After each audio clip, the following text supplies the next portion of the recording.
Mtazamaji wa ASAM Online TV, hapo awali tulikuripotia kuhusu mtoto Jamal mwenye umri wa miaka 7, mkazi wa Fuoni Chunga, anayesumbuliwa na uvimbe katika jicho lake la kushoto, hali iliyosababisha maumivu na kumkosesha utulivu. Leo jitihada za mbunge wa jimbo la Fuoni zimeonyesha matokeo baada ya kumtembelea mtoto huyo na kumpeleka katika hospitali ya rufaa ya Lumumba mkoa wa Mjini Magharibi kwa ajili ya uchunguzi na matibabu ya kibingwa.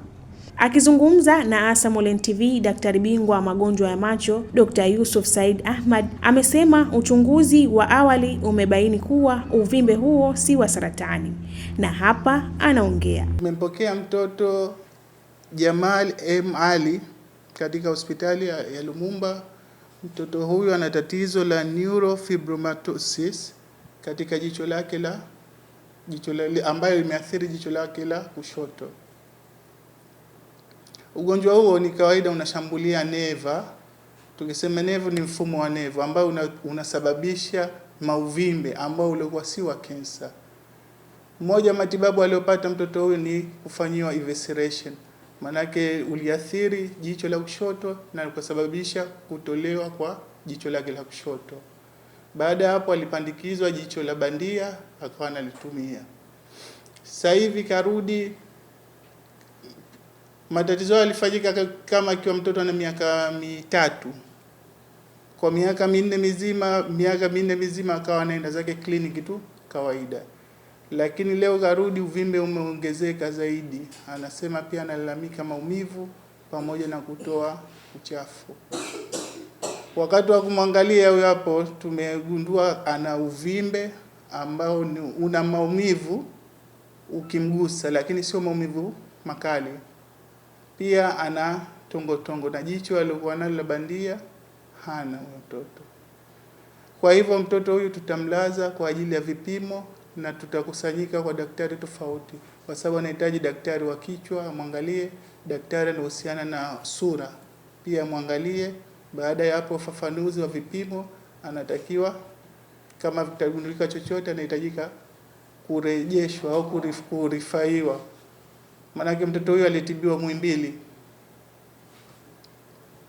Muhimbili, inabidi anatakiwa aende akafanywe follow up baada ya kujulikana result hizi, kwa sababu mara ya kwanza alisema Mike alifanywa vipimo akagundulika kuwa hana visaratani. Naye mama mzazi wa mtoto huyo Amina Ali, mkazi wa Fuoni Chunga, ametoa shukurani kwa mbunge wa jimbo la Fuoni pamoja na viongozi wote waliomsaidia na kusimama naye katika kipindi kigumu anachokipitia, huku akieleza kuwa msaada huo yamempa matumaini mapya ya kuona mwanawe akipata matibabu ya kupona. Nashukuru sana kwa kilichonitokezea. Nashukuru kwa sababu kujitokeza mbunge mwakilishi kwa kujanisaidia mtoto wangu.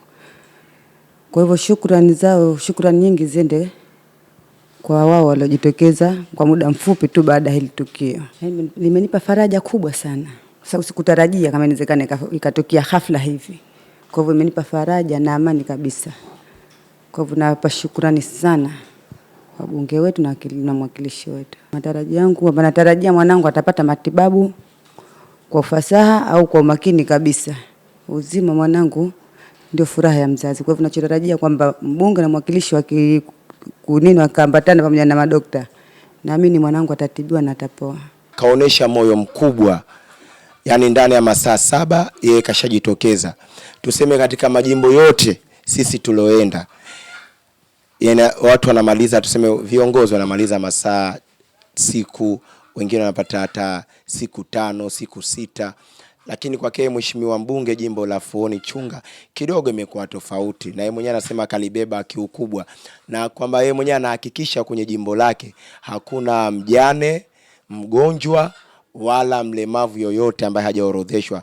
Lakini kidogo kwa upande wake mbunge wa jimbo la Fuoni Mheshimiwa Asha Hussein Saleh amesema baada ya kupokea taarifa kuhusu hali ya mtoto Jamal, aliona ni wajibu wake kufika nyumbani kwa familia hiyo na kuhakikisha mtoto anafikishwa hospitalini kwa ajili ya uchunguzi na matibabu zaidi ya kibingwa. Baada ya jana kupata taarifa kwamba kuna kijana anaumwa, ana uvimbe na yupo ndani ya jimbo langu la Fuoni, ambayo ni mkazi wa eneo la Chunga, naitwa Fuoni Chunga.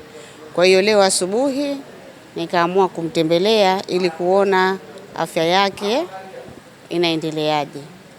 Kwa hiyo baada ya kumuona kwamba ana uhitaji wa kupelekwa hospitali, kwa hiyo leo tumemleta hapa hospitali ya Lumumba hii kwa ajili ya kupata matibabu zaidi na uangalizi wa madaktari.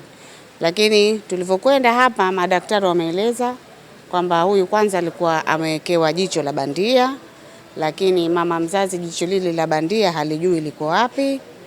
Kwa hiyo pia ni kesi moja iliyosababisha pia ule uvimbe uwe unaendelea, kwa sababu kawekewa jicho la bandia ili kuzuia kwamba atakuwa kama ana jicho lake kamili, lakini sasa lile jicho halipo.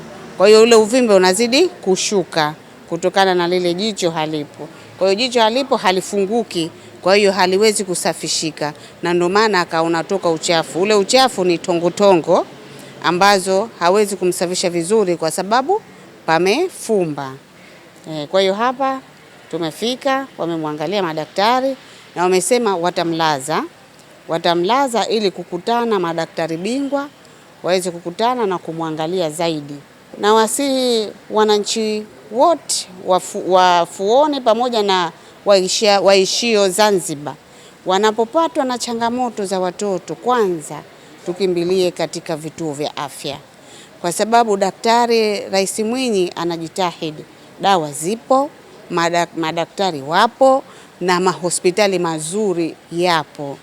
Halafu kama wataona kuna changamoto hapo katika hospitali, basi wanaweza wakatufika na sisi viongozi, au wafika hospitali na sisi viongozi wao watupatie taarifa, au wakiona kuna uzito wa kufika mahospitali, kuna changamoto lakini sidhani kama kuna changamoto, basi na sisi pia viongozi wao watupatie taarifa. Sisi tupo tayari kuwatumikia wao wananchi. Na hizi ni ripoti za ASAM Online TV. Jina langu ni Hawa Jafar Hamis, lakini nyuma ya kamera ni Abdullahi Abdallah.